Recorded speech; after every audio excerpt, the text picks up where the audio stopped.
I'm in my car, and I'm on my way to Greenwich Village to talk to one of my favorite newer bands. That would be The Record Company. These guys are so cool, have so many cool songs out. If you've never seen them live, do yourself a favor and do that. They're absolutely amazing, and they're really down-to-earth, nice guys. What happened was I got a call from their people. They said, hey, man, the record company just found out that you're back, that you got a podcast, and they want to get on it immediately. They got a new album coming out, and they would love to talk to you. And I'm like, yes, of course. So I'll be down in the village in just a little bit. But I decided before I do that, I should pick up Vic Henley because he's a music guy. And over the last couple of years doing the radio show with Vic Henley, he always missed out when the record company came in. So I gave him a call. I said, Vic, you want to go check out the record company with me? He said, absolutely. So I'm parked on some side street waiting for Vic Henley. He just said, I'm coming out. It's going to be fun to talk to Vic. He's never been in my car. The Cuban, Carl Ruiz, has been in this car a few times. It's going to be a pleasure to be in a car with someone that doesn't have to stop every mile or two to have a cigarette. Vic! I look like a fool. I'm in my car with a giant microphone screaming to you. Yes, exactly. You look like a total perverted person. Why would I be a perverted person with this big microphone? Because you're trying to lure little children into your car, I'm assuming. But it's funny, my neighbor, I got a brand new neighbor, just moved in my building. Guess what his son's name is? Same as yours. Oh, really? Same as yours, yes. We thought that, my son's name was kind of an original name, but it turns out if you pick a New York City type of name, you're gonna run into a lot of kids with the same name. It was just really cool, though, because he just moved in. I don't talk to anybody in all three buildings.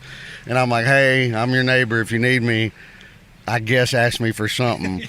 But other than that, kind of leave me the fuck alone. It's basically, and the kid's like 3 years old. He was really adorable, but it was really funny. And you're right, it was a New York City moment. But begrudgingly, you were like, oh God, if you need anything, let me know. Well, I'm a good neighbor. I go, I'm a good neighbor, but I'm an absent neighbor. I'm not around that much. Right. Don't ask if all my email, all my information's available. If you smell weed, yes, it's me. Don't call the cops. Don't call the super. It's just me. We can work this out, okay? Relax. It's almost legal in New York City. Let's calm down. It's not 1978 anymore.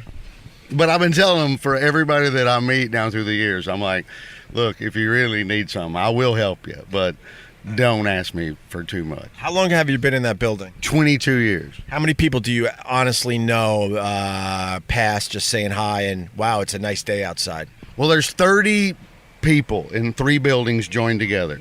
So it's 2 apartments on each floor, 3 buildings, 5 floors, 30 people. 5 or 6 people. I know my neighbor. She's wonderful. She lives right next door to me. She's absolutely amazing. She doesn't cook that Indian food, does she? No, she doesn't. But she is a really good cook. She raised 2 kids by herself. She's a professor at Barnard. Oh. And so, but for 22 years living here, it is really fun at random moments to walk in there and I'm like, ooh, Kathleen's cooking something good.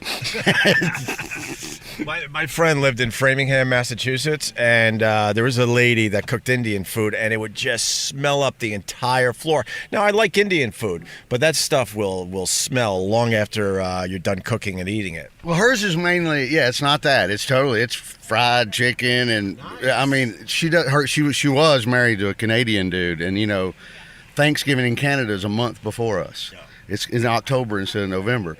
And she used to make me play every year when they were married before she caught him. No, I came home one day and his shit was in the hallway. She wasn't playing. Not at all. And begrudgingly told me the whole story, but I saw his shit sitting, I'm like, oh, something's going on. Oh, it's going down. Not as good as above me, where 20 years ago, the person who lived above me, he was the back half of Mr. Snuffleupagus on Sesame Street. For real? Yes. It takes 2 people to work. Yeah, I get it. Yeah. And he was cheating on his wife, and I found out like 5 years later, the dude in the front part of the suit was also cheating on his wife. So they were in the costume together, cheating. Can I break this down, though? I got to break this down. If you're playing the ass part, right? I guess. I don't think you should be cheating on anything. Well, that's me with you. I'm playing the ass part. Very nice. Do you have neighbors that leave stuff in the hallway? No, they're really pretty good. They let them, you put baby strollers in there, that's allowed because you don't want to be dragging that up and down. But no, they're really, you can't even, they told us about a year ago, you can't even have a placemat anymore. It's a fire hazard. Oh. Somebody might trip over it. Right. No, I had to move my shit indoors. No kidding. They get completely out of control with these buildings. It gets ridiculous. But I have a neighbor, and I am a very good neighbor, especially because I have kids, and I want my kids to play with other kids in the building because it's convenient. And my neighbor had a little girl that's the same age as my son, and we're like, ooh, this is going to be great. He could knock on the door, they could play a little bit. It would be, get him out of our hair for a little bit. She turned out to be not a nice person.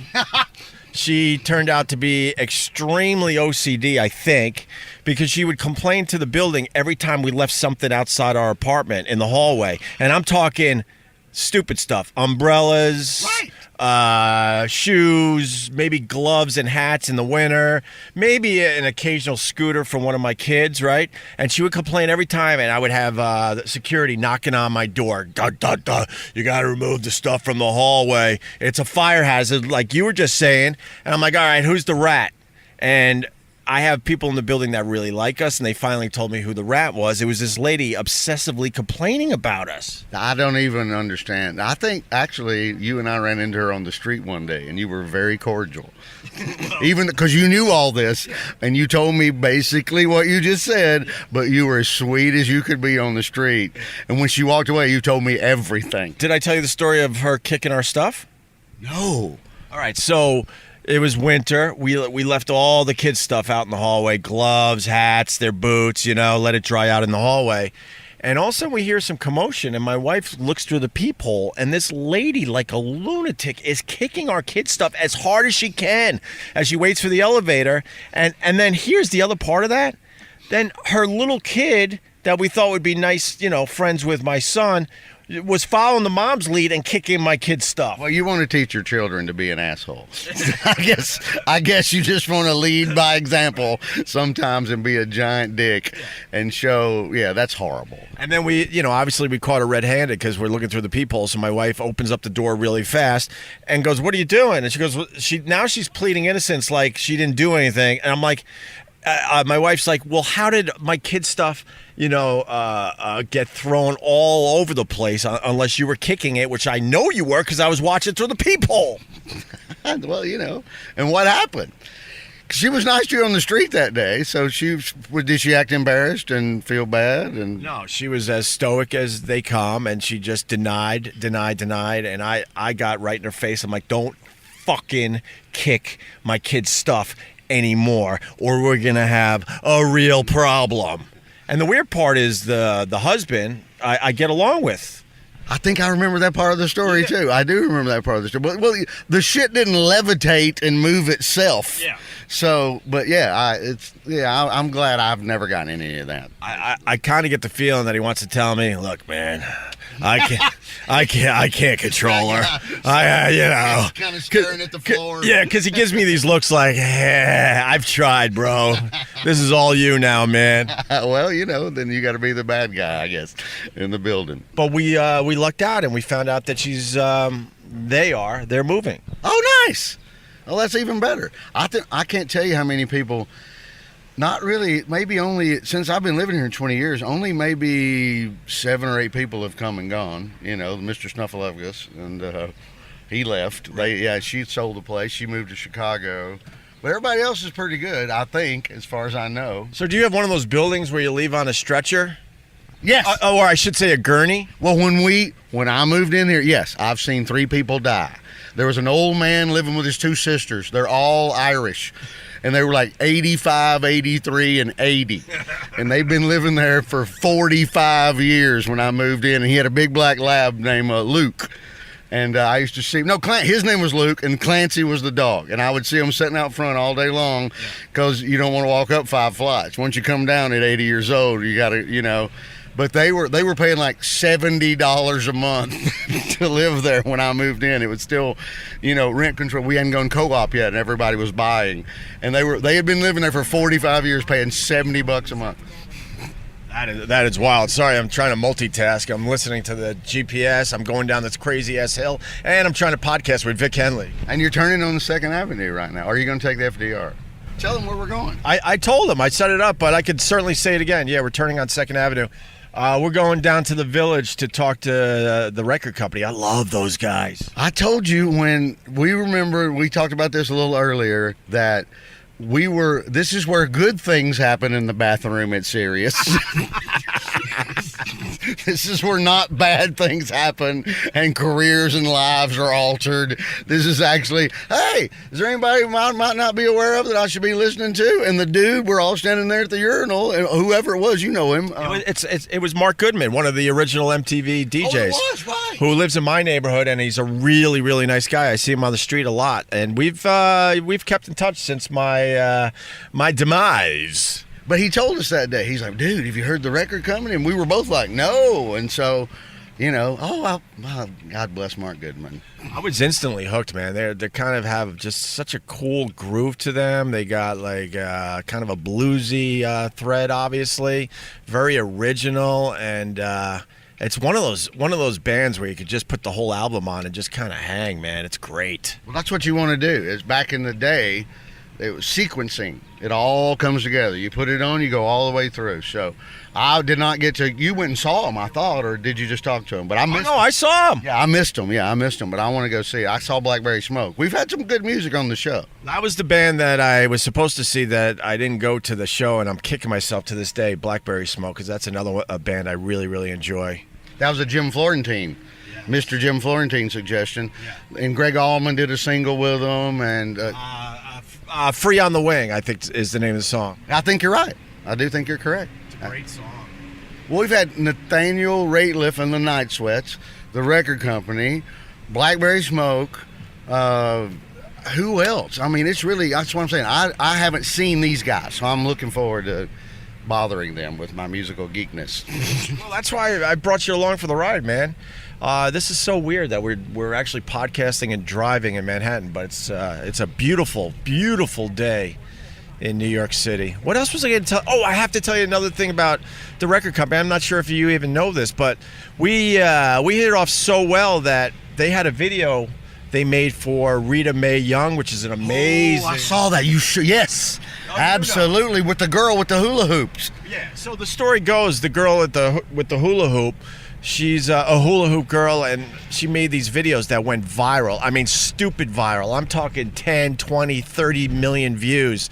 And fast forward, I'm in good with the record company. That girl from the hula hoop videos, she turned out to be an Opie and Anthony fan, and she started doing special videos just for us. I remember I saw some of those with the paint in the hula hoop. Yes. Crazy good. Yes. Crazy good. Ridiculously sexy, this girl. I was going to say, very sexy, but artsy. Right on the perfect line of not skanky.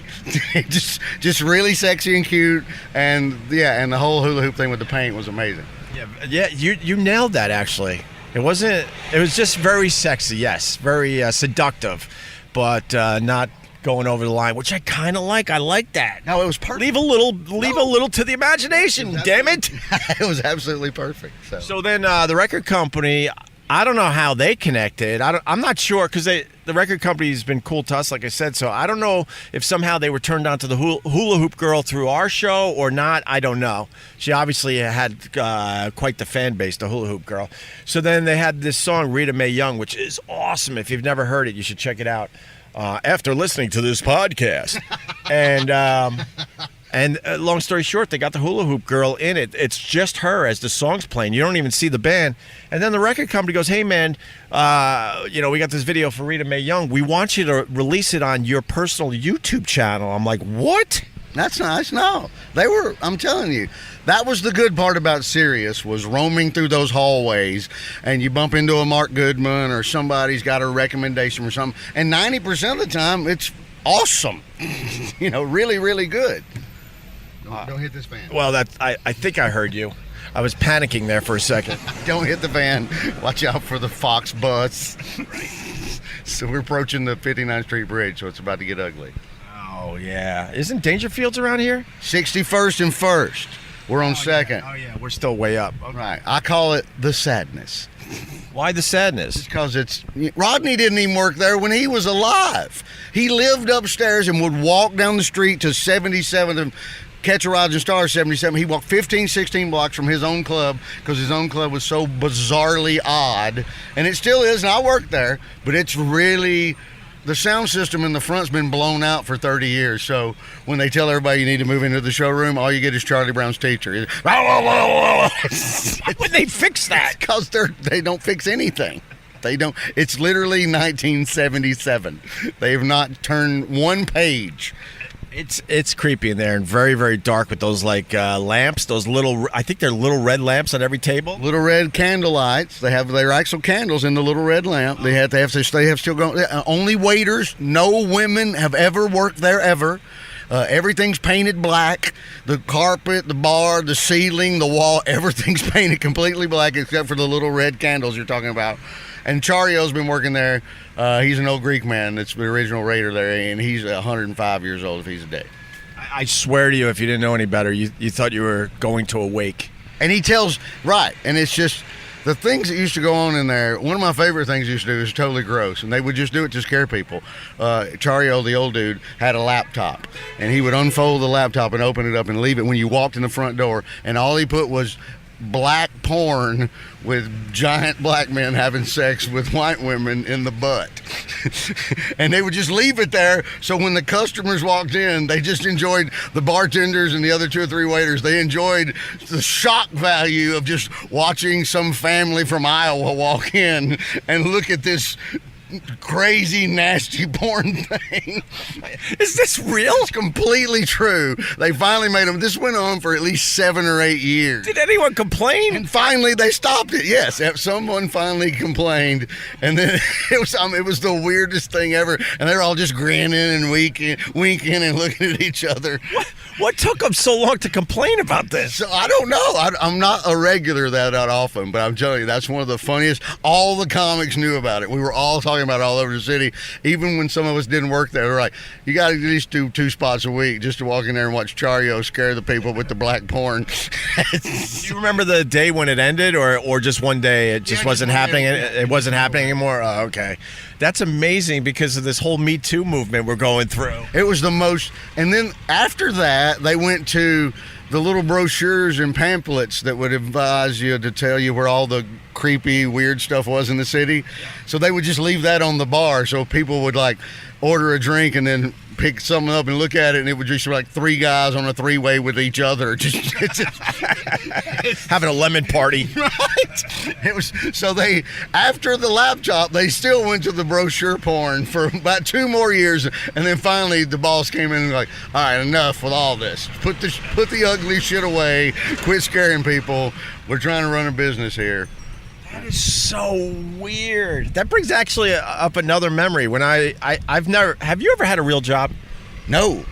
Same here. Yeah, no, it was, 2 jobs in 10 weeks. I came close to a real job. I was in shipping and receiving at Xerox up there in Rochester as a temp to hire. That's nice. But besides that, then I worked in a video store once. I sold long distance for 6 weeks, and then I worked in I hadn't done anything in 33 years. Yeah, I was a caddy, and then I worked in this video store when the VCRs and the VHS tapes first started, and my fraternity was up the hill. It was at my college. I was trying to make some extra money. They would come in and just take the VCRs. We only had 3 to rent out, and they would take them and put them up in the fraternity house for, a week at a time. And the owner of the video store is like, "Why aren't you renting out these VCRs?" Well, I had work when I was young. When I worked for the city of Oxford, where I'm from. So we cut the grass in the middle of the highway and picked up trash in the median, and we built a 9-hole golf course. We laid the greens, and but not since. And then when I was in college, I worked for the intramural department. My job was I was an intramural supervisor. Ooh! So all I had to do, I had my own golf cart, and whatever in the fall and in the spring. In the fall, it was football. In the spring, it was softball. During the winter, it was basketball. So I just rode around on my golf cart, and I'd show up, and I'm like, "Are y'all the Kappa Sigs? Are you the Lambda Chi's? Here's your ball. Here's your referee. Blah blah blah."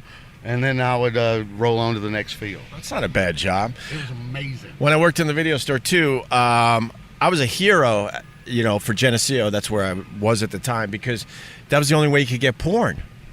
Oh, really? So, and once again, though, the fraternity brothers would come in and just wipe out the porn, or decide to put one on and hang out with me while I was working. But I would put the porn on and we'd hang out, whatever, because that was the only way you could really see porn at the time. And then we would begrudgingly have to turn it off when a mom came in with a little kid to rent a Disney movie. Well, that's life in the big city. That's how it works when you're rocking it at SUNY Geneseo. And the owner of the place, he was so annoyed that he had to come from Syracuse, which really isn't that far. I'm trying to remember, maybe like 2-hour ride. He was so annoyed that he had to come from Syracuse to Geneseo to fire my ass. Oh, really?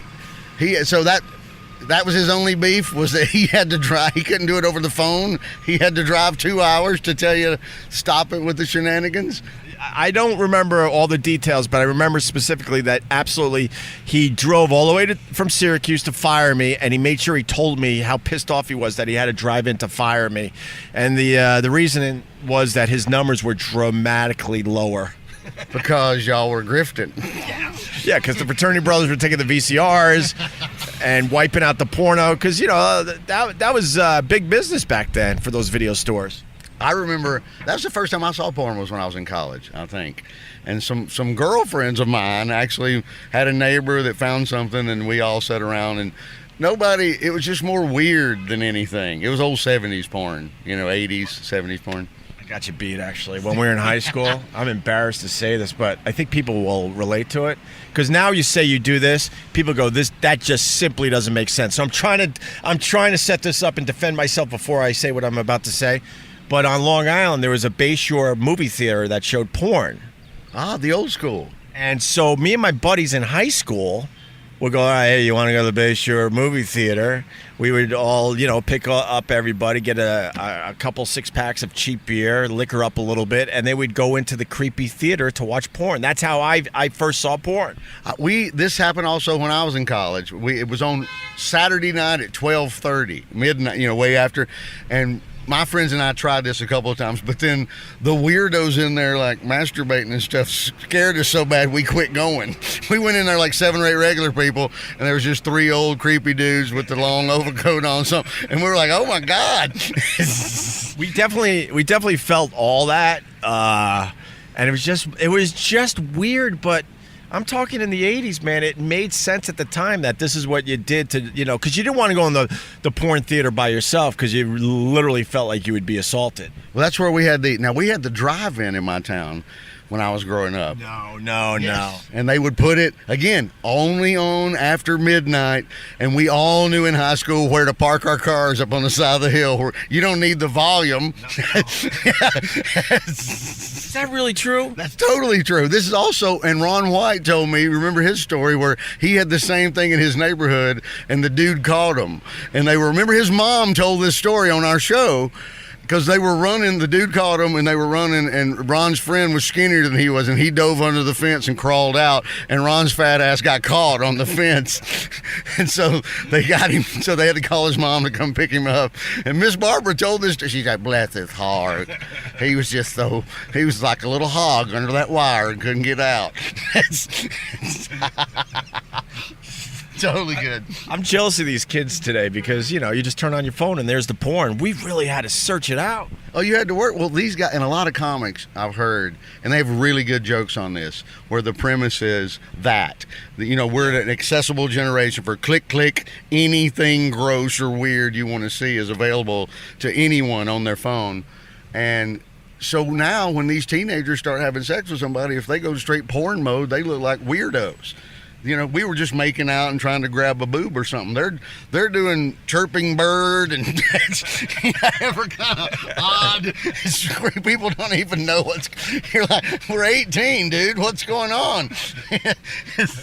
That's funny.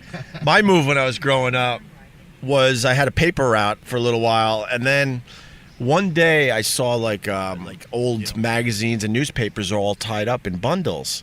And I was thinking to myself, man, there must be... I think I was officially looking for any type of magazine, for free, because I grew up pretty poor. And I would take some of these bundles with me to the woods, and I would, cut the twine off it and see what I got. It was almost like storage wars. Grab bag, right? Totally. It's $5. Whatever you get in the bags, whatever you get, right? And one day I hit the jackpot. Some dude was throwing away all his porn magazines. I went, holy shit. And then it became my full-time job to try to find more of this. That's right. I still remember the dude in my neighborhood who used to do this. And he didn't know. We all laughed because we were talking about, because it was basically Playboy, Penthouse. That was basically it. Swank, maybe, or something gross. But OUI. Yeah, sure. And we had the dude that was doing what you were doing in our neighborhood. We were talking about all the titty books that we liked, and he's like, somebody said, "We is pretty good," and he goes, "Oh, if it's as good as OUI," he didn't know that OUI was pronounced we. What an idiot. Danny Capone. I still love him. He's a good man. I love that. I still love him. He's lived across the street from me forever. Totally good dude. I'm a little distracted because my GPS is just in a tizzy now. Which way do we go? How do we get downtown from here now? You got to go in the FDR south.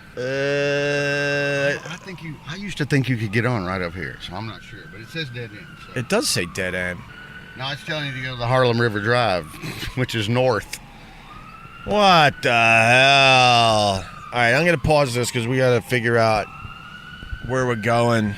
We're in a lot of traffic in New York City as we head down to Greenwich Village to interview the record company. This is going to be a lot of fun. And Vic, one other thing about getting porn when we were a lot younger, unlike these kids that just get it on their phone, I had a stationery store, and I would go in there. I would slowly but surely make my way to the magazine section, trying to be cool, like I'm just looking around. Just right, browsing, but I would start at the baseball cards and where the candy was, and then the magazine section, because they sold porn, was sort of in the back. So I think it was pretty obvious to the person that owned the stationery store that if a kid my age, I'm talking 12, 13, was back there, they're trying to look at porn. Dan Whitney, Larry the Cable Guy, he had some great jokes because when they would put them in plastic, and you had to buy like 5 magazines at one time, and the front one would always be in black and white, and that always aggravated him when he was a teenager. He's like, I'm trying to buy my spank pack, is what he called it. And he's like, you put the one with the colored pictures on the front, you don't put the black and white.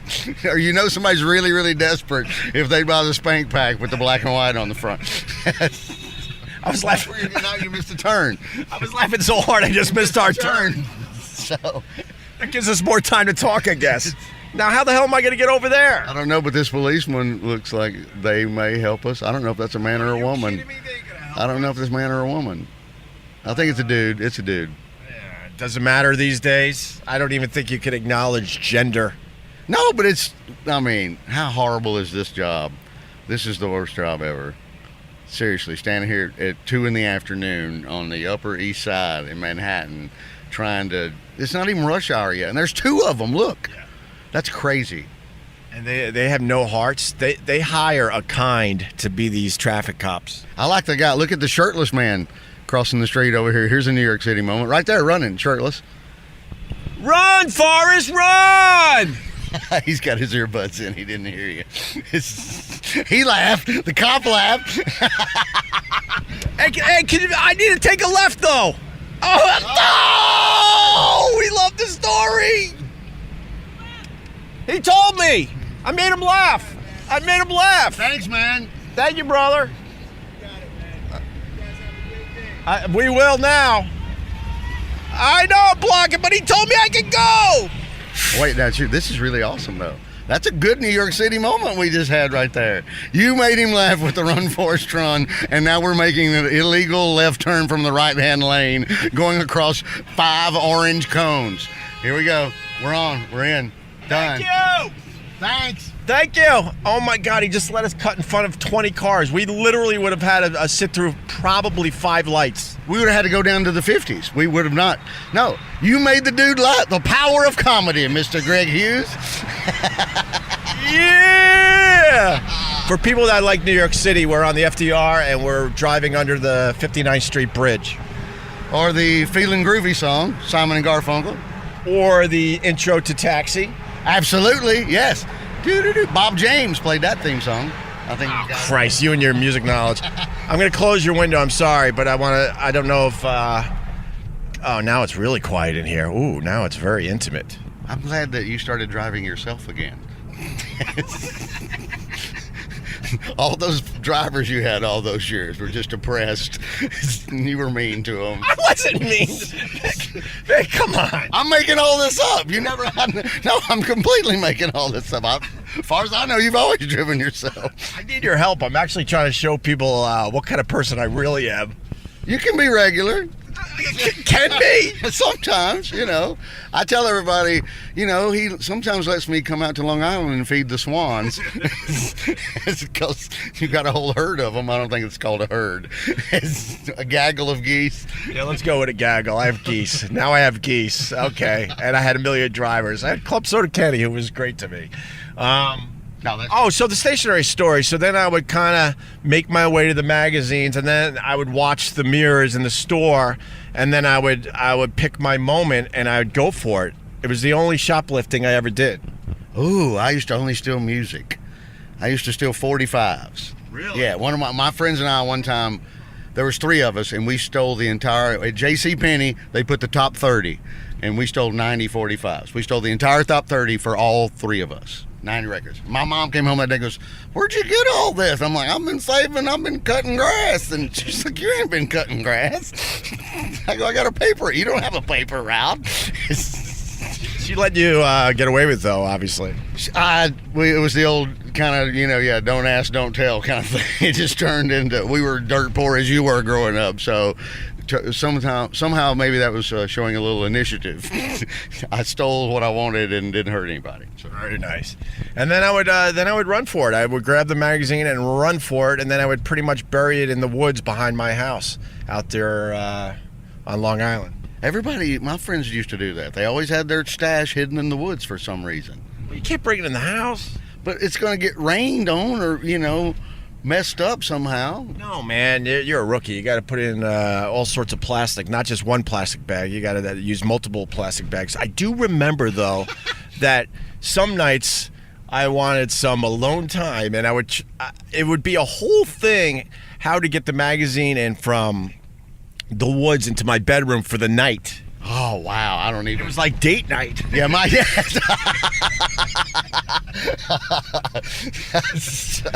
I remember my younger brother, Brett. Now, Brett was he's 6 years younger than me, and I remember he was so on to me. He's like, "What are you doing in the woods? Why are you so suspicious? What the hell's going on?"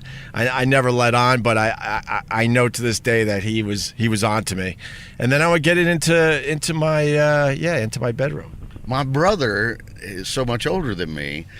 My aunt got him a Playboy calendar. So he's like 17. For his 16th birthday, he wanted a Playboy calendar. My mom allowed this because it's the 60s, so it's just boob shots mainly. But I'm a kid. I'm 12 years. I'm roaming around the house, and I couldn't get in his room enough. I was sitting in there like 7 or 8 years old going, "I don't know why this is exciting for me, but this is really, really good." So then my middle brother, Mike, got the same thing. Everybody got the Playboy calendar when they turned 16. I took mine to school and put it in my locker and got in trouble. Everybody was hanging at my locker. Now if you get caught with something like that in school, they're going to kick you out. You're done. Oh, you'd certainly be, you'd be removed. They just took my calendar. Nothing happened. I didn't even get suspended. Nothing happened. Just take it down, stop hanging out at Henley's locker. By the way, this is much better than stupid Jerry Seinfeld's comedians in cars getting coffee. We're having a real conversation, not something that is spliced to death for 12 stupid minutes. Sorry, I don't want to, ruin it for you by trashing Jerry Seinfeld. No, I always tease Jerry Seinfeld because when I was married to Robin Williams, she was really hot, and he always tried to have sex with her. And so I'd be in many a night doing spots around the city. I'm like, "Hey, fucker, I'm standing right here." Wait, you were married and he didn't give a fuck? We were dating, and he didn't care. And then years later, when we were married and lived in L.A., I ran into him in L.A. He walks up to her at the Improv and starts doing it again. And I'm like, "Hey, we're married, dick." So I love your honesty. I love it, Vic. he didn't care. He was like, oh, well, Vic, you know, I believe that a man should wake up in the morning and whatever. But I was like, dude, seriously. But she was that good looking. So, And yes, Robin Williams is a female. You've explained that over the years. I am a comic, and I'm married. My first wife's name was Robin Williams. We were together for 11 years. That's pretty cool.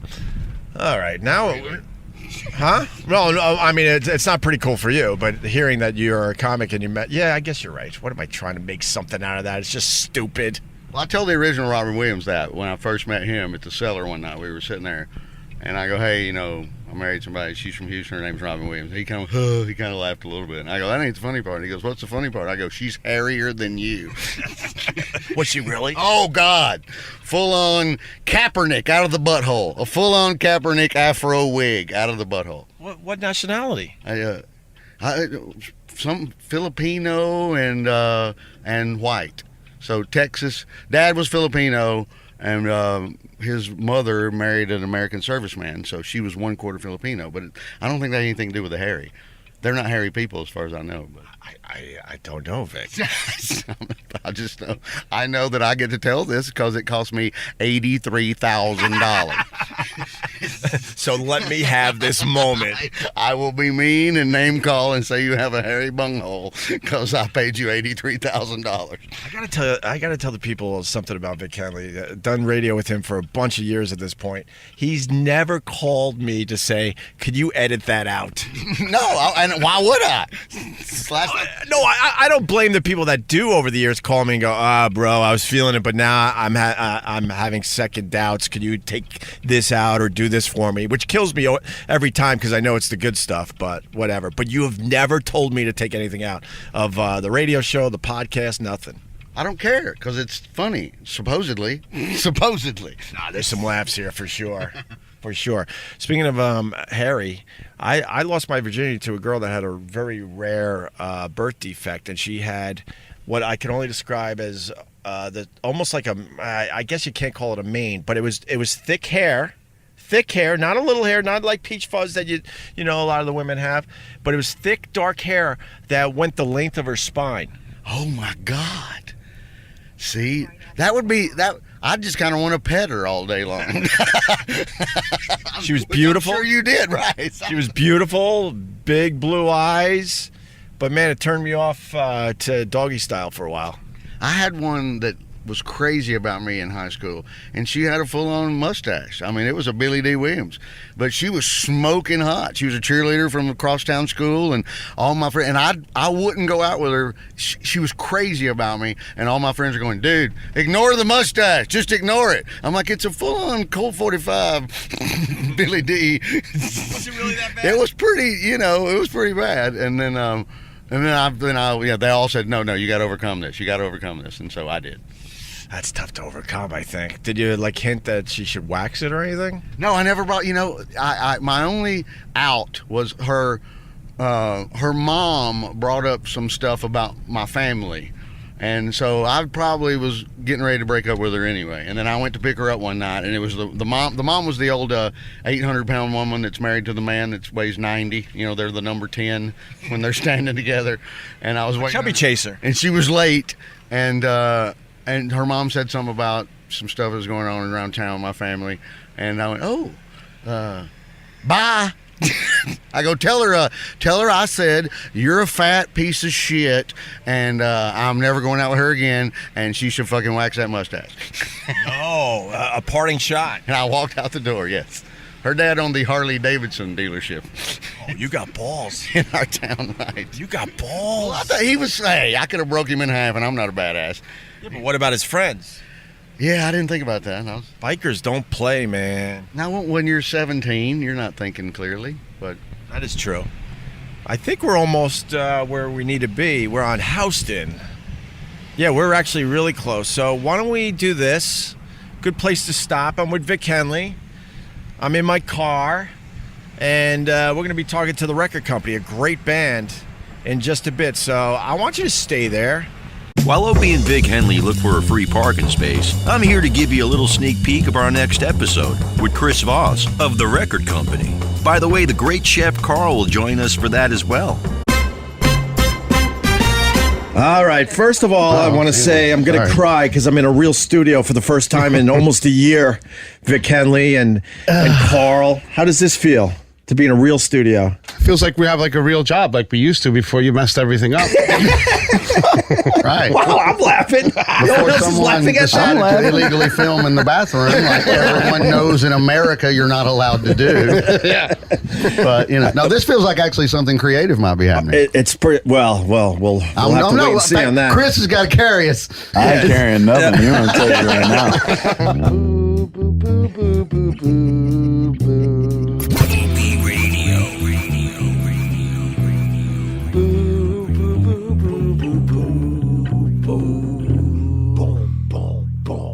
Boo boo boo boo boo boo.